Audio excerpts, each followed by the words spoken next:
Bang Nong, Shalom. Woi, Halo Bang Om Nong. Albert. Om Albert, Ya, apa kabar? baik. Bang Bisa Nong, dengar Om Albert? bisa. Bang Nong, saya minta maaf, Bang. Ini saya sebenarnya buka buat teman-teman saya yang Kristen. Oh gitu. Buat teman-teman saya yang Kristen sih. Oh gini Om Albert, tapi pertanyaan saya juga ya. mengenai ini juga, Ya. bagaimana menafsirkan Roma 10 ayat 9 yang dari Paulus itu Om Albert. Maksudnya gini, si Paulus kan bilang bahwa Allah telah bunyinya apa Om Albert? Roma 10 ayat 9. Bentar, ya, saya bagi Allah membangkitkan dia dari antara orang mati. Sebentar, supaya saya nggak salah juga sih ya. Saya langsung share aja sebentar. Roma 10. Gimana kabarnya Bang Nong? Baik Om Albert. Sebentar ya, ini.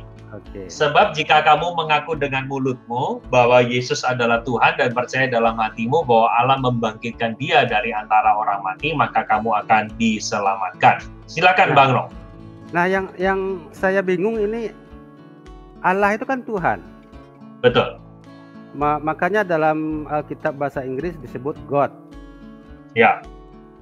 Sedangkan Yesus kenapa jadi Tuhan? Padahal dia bahasa Inggrisnya bukan God, tapi Lord. Lord, oke. Okay. Dan Yesus nggak pernah disebut God. Nah, saya jadi bingung bagaimana nih teman-teman kayak Om Albert ini sampai kesimpulannya seperti apa gitu loh. Kan tetap bahwa Yesus itu Tuhan. Ya. Sementara Allah itu bahasa Arab Om Albert. Ya. Itu artinya Tuhan. Ya. Jadi kalau Tuhannya ini tuh yang Tuhan yang mana gitu ya. Kalau Allah itu udah Tuhan kan Yesus nggak mungkin Tuhan gitu kurang lebih ya. Sebenarnya pertanyaannya ini ada dua lapis ya teman-teman semua. Jadi kalau Yesus itu Tuhan, lalu Allah ini siapa? Kan gitu ya. Terus kan, ada nggak bukti tentang ketuhanannya Yesus? Betul. Nah, betul ya. Kalau Allah di sini kan dia lebih powerful di ucapan Paulus ini bahwa dia menghidupkan Yesus. Gitu kan. Nah, kalau Allah itu tetap tadi bahasa Inggris itu God dan kalau bahasa Arab itu Allah itu Tuhan. Nah, kalau Tuhan membangkitkan Yesus, kenapa di sini Yesus itu adalah Tuhan gitu, Om Albert? Ya, saya akan jawab ya. Ya, silakan Om Albert. Ya, saya kick dulu ya Pak ya. Oke Om. Ya, makasih Bang Nong. Yo. Ini teman saya ya, Bang Nong ya. Begini teman-teman, ini pertanyaan yang baik sekali ya. Begini, saya akan jelaskan dulu lapisan yang pertama. Kalau Yesus itu Tuhan, lalu Allah ini siapa? Kan begitu. Nah, ini saya harus jelaskan karena mungkin Bang Nong kan bukan non-Kristen. Jadi, saya jelaskan pemahaman yang kita pegang di dalam kekristenan itu adalah Allah Trinitas. Bahwa Tuhan itu menyatakan dirinya dalam 3 pribadi. Jadi definisi Trinitas itu adalah satu hakikat 3 pribadi. Jadi artinya Bapa, Anak, dan Roh Kudus. Nah, doktrin Trinitas jangan cuma menekankan 3 pribadi, jangan buang satu hakikatnya. Karena begitu ini dibuang satu, jadinya triteisme. Kalau ini yang ditinggikan, ini namanya jadi tauhid. Nah, tetapi kekristenan percaya bahwa Allah kita itu adalah hakikatnya satu, tetapi dia dinyatakan dikenal dalam 3 pribadi. Sehingga tidak menjadi masalah bagi kami ketika Yesus itu Tuhan, lalu Allah ini siapa? Allah itu adalah Bapa dalam bagian ini.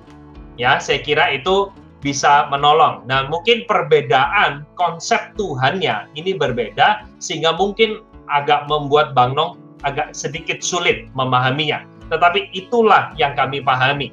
Kalau manusia cuma bisa punya satu hakikat, satu pribadi, maka Tuhan itu karena dia Tuhan, naturnya di atas kita, dia bisa memiliki satu hakikat 3 pribadi. Nah, satu hakikat, tiga pribadi tidak bisa dikategorikan politeisme karena hakikatnya satu. Nah, agama monoteisme di Indonesia itu sebenarnya cuma dua, teman-teman, yaitu Kristen dan Islam. Yang lain menganut sebenarnya paham politeisme. Begitu. Nah, sekarang saya akan buktikan, adakah ayat yang menyebutkan Yesus itu adalah Tuhan? Jadi ini pertanyaan klasik ya. Nah, teman-teman, ada satu ayat yang sangat jelas sekali, yaitu dalam Yohanes 13 ayat 13. Saya kira teman saya Bang Nun juga tahu, karena ayat ini seringkali dipakai. Kamu menyebut aku guru dan Tuhan, dan katamu itu tepat, sebab memang akulah guru dan Tuhan.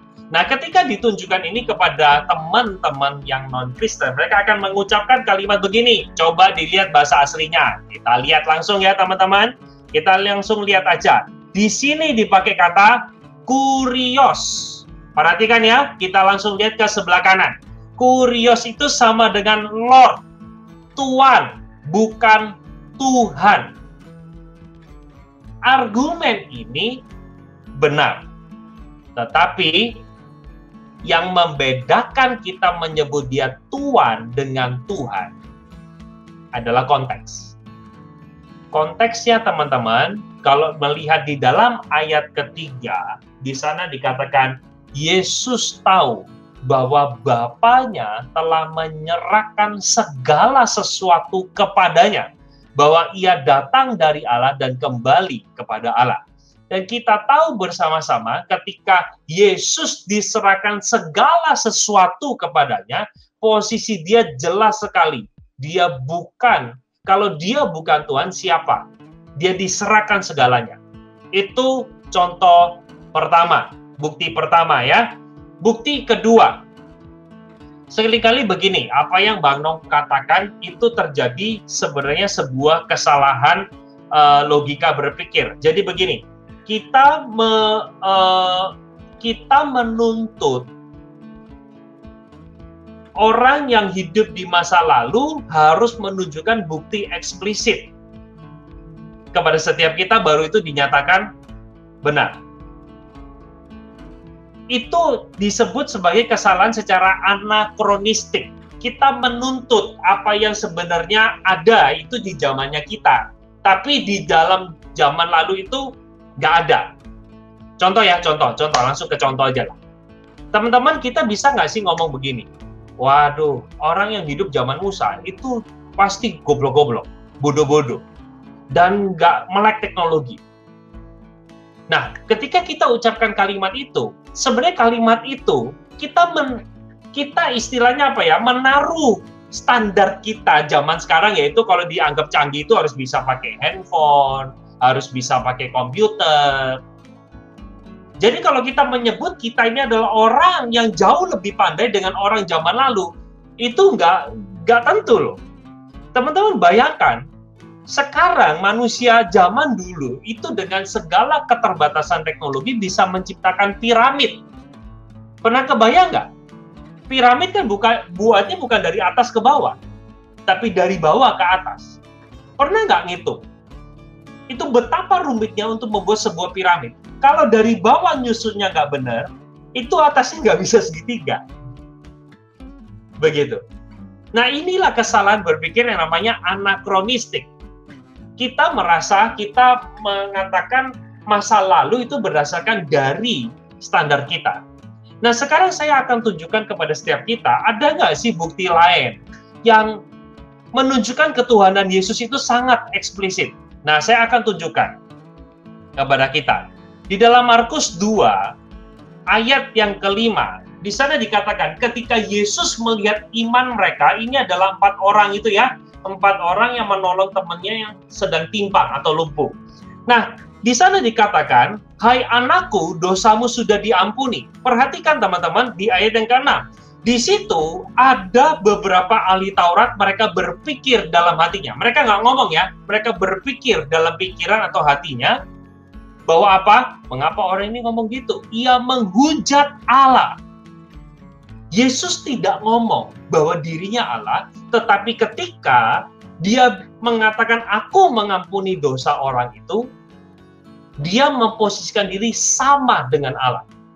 Karena nabi cuma bisa melakukan mujizat, tetapi Tuhanlah yang bisa mengampuni dosa manusia.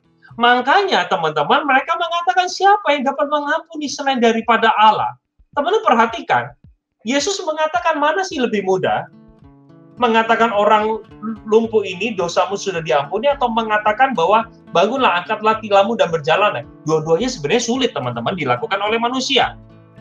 Tetapi perhatikan, kenapa sih kok ini dikatakan kalimat begini, ini banyak orang juga bingung sih. Saya akan jelaskan buat kita ya. Begini, kenapa sih kok Tuhan itu mengatakan mana yang lebih gampang? Dosamu diampuni, atau bangunlah, angkatlah tilammu berjalanlah. Jujur bilang ya. Kalau kita ngomong dosamu diampuni kan kayaknya gampang kan? Kita mengucapkan kalimat itu kan gampang. Tetapi, apakah dosa orang yang bersangkutan diampuni? Itu menjadi perkara yang sulit. Nah, dua-duanya sebenarnya tidak mudah. Tetapi, dikatakan begini, supaya kamu tahu bahwa di dunia ini anak manusia berkuasa mengampuni dosa, berkatalah ia kepada orang lumpuh itu, kepadamu kukatakan bangunlah dan berjalanlah. Jadi begini, tahu dari mana orang ini dosanya diampuni? Buktinya adalah kamu lihat dia berjalan. Teman-teman lihat ya. Jadi Tuhan Yesus langsung menunjukkan keilahian dia dengan cara dia mengampuni dosa dan dia bisa melakukan mujizat. Contoh lagi, yang lain ya. Yang menurut saya ini juga sangat eksplisit sekali. Di dalam Yohanes 8 ayat 58. Sesungguhnya sebelum Abraham jadi, aku telah ada. Dan dikatakan oleh Alkitab, lalu mereka mengambil batu untuk melempari dia. Pertanyaannya kenapa? Karena Yesus menyamakan diri dengan Tuhan. Jadi perkataan ini menurut orang Yahudi zaman itu sangat eksplisit sekali. Ya. Terus yang terakhir, saya tunjukkan satu lagi di dalam Yohanes 10 ayat yang ke-30. Perhatikan ini. Dia mengatakan, aku dan Bapa adalah satu. Perhatikan, respon orang Yahudi apa? Dia mengambil batu untuk melempari Yesus. Yesus bertanya sama mereka, banyak pekerjaan baik yang berasal dari Bapakku telah kutunjukkan kepadamu. Pekerjaan manakah di antaranya yang menyebabkan kamu mau melempari aku? Perhatikan ini. Jawab orang-orang Yahudi itu, bukan karena suatu pekerjaan baik, maka kami mau melempari engkau, melainkan karena engkau menghujat Allah, dan karena engkau sekalipun hanya manusia saja, menyamakan dirimu dengan Allah. Nah teman-teman, kita lihat dengan jelas sekali, eksplisit sekali pernyataan Yesus kepada orang-orang Yahudi zaman itu, bahwa Yesus adalah Tuhan. Ya, saya berharap mungkin ini boleh menjawab pertanyaan dari Bang Nong.